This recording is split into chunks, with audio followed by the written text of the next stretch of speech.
संजीवनी अस्पताल बाल एवं शिशु रोग, general surgery, plastic surgery, neuro surgery, नेत्र रोग, फिजियोथेरेपी, स्त्री एवं प्रसूति रोग, हृदय एवं शुगर रोग, हड्डी एवं जोड़ रोग, कार्डियोलॉजी, दंत रोग, इमरजेंसी चिकित्सक सुविधाओं में एक भरोसेमंद नाम है। हमारे पर संकट आया है, आज नाम की सरकार है।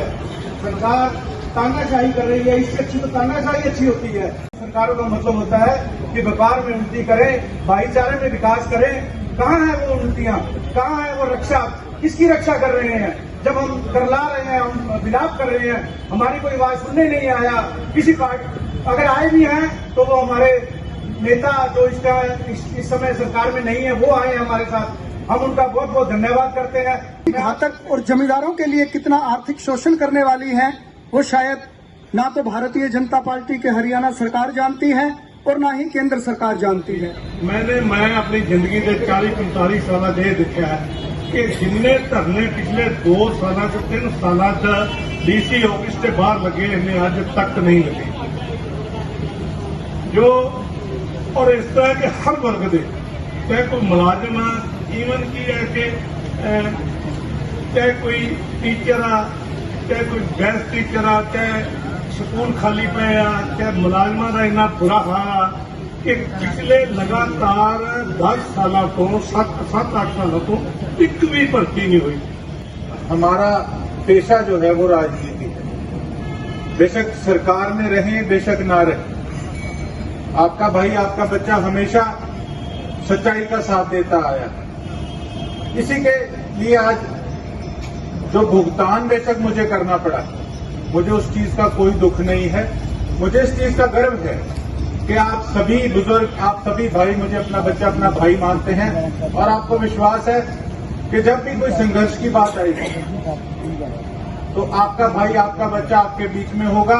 आपको इस चीज का विश्वास है और जो भी शब्द जिन भी यहाँ पर वक्ताओं ने मेरे लिए इस्तेमाल करे, मेरे लिए बड़ी गर्व की बात है कि आप मुझे इतना सत्कार देते हो।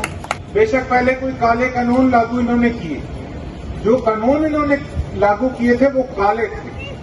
उसके बाद ये लोग डिस्कशन करते आए, फिर जत्थों को बुलाते हैं कि आप बताइए इसमें क्या कमी है, हम इसको ठीक करते हैं। अगर कोई चीज लागू करने से पहले डिस्कशन हो जाए तो इनकी किरकिरी भला क्यों हो। लेकिन ये तो देखिए बड़ा स्पष्ट रूप से दिखता है कि बिल्कुल ये सरकार जो है, बेशक वो स्टेट की हो बेशक वो सेंटर की हो, ये बिल्कुल तानाशाह बन चुके हैं। और इनको चाहिए कि अगर जो चीज आपको नहीं चाहिए वो क्यों धक्के से घेर के जा रही है। सबसे पहले जो ई-नेम की जो ये दिक्कत चल रही है, ये आज से ही नहीं, काफी समय से मेरे को इसके बारे में पता चला था। हमारे भी रतिया के कार्यक्रम चल रहे थे तो वहां पर हम मंडी में गए और उस समय मंडी के जितने साथी थे उन्होंने मेरे को इसके बारे में बताया। इसके बारे में जी उसके बाद मैंने और अपनी तरफ से जितना हो सके पता करने की कोशिश करी और जब हम इस समस्या को समझने की कोशिश करते हैं तो एक चीज बड़ी सामने आती है कि पहली बार नहीं हुआ कि सरकार ने मंडी को कमजोर करने की कोशिश करी।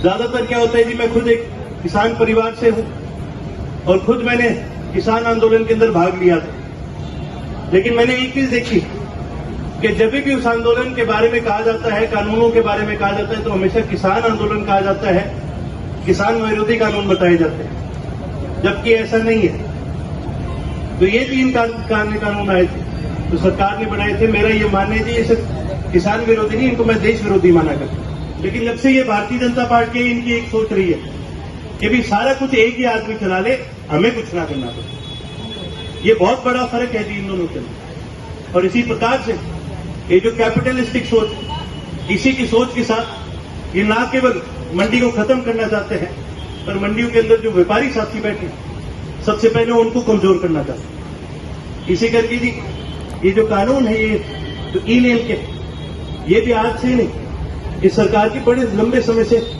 प्रयास करते आए। ये पहली बार नहीं कर, लेकिन अब की बार इन्होंने बिल्कुल हद पार करने का काम कर दिया।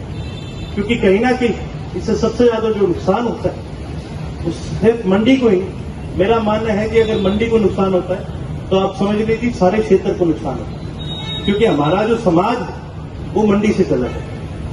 अगर हम किसान हैं कि हमें भी पता है कि किसान का किसी का मंडी के बिना गुजारा नहीं, और जब तक मंडी में पैसा नहीं आता तब तक शहर के अंदर भी कभी पैसा नहीं आता। शहर की मंडी के आधार पर चलते हैं।